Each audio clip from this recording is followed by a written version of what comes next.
In this video, I'll show you how to create a Facebook page, but before that, please don't forget to leave a like and subscribe to this channel. So let's get started.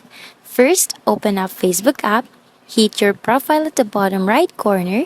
You have to hit where it says Pages. From here, you can tap Create at the top, then hit on Get Started. You have to enter your page name.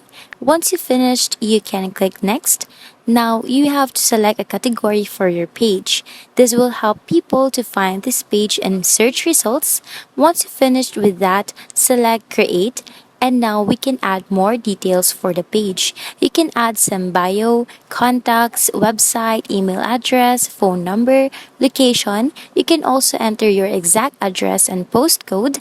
Once finished, you can set up work hours. You can set it up in more detail. After that, you can hit on next.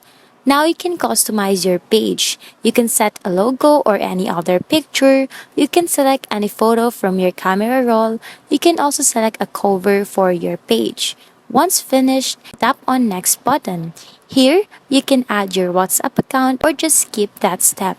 We are also able to invite friends, and now you can set up which types of notifications you want to receive. You can toggle it off or on based on your preference. Then I'll just hit on done. And basically, that's all about how to create Facebook page. Thank you for watching, and I'll see you again on my next video. Bye!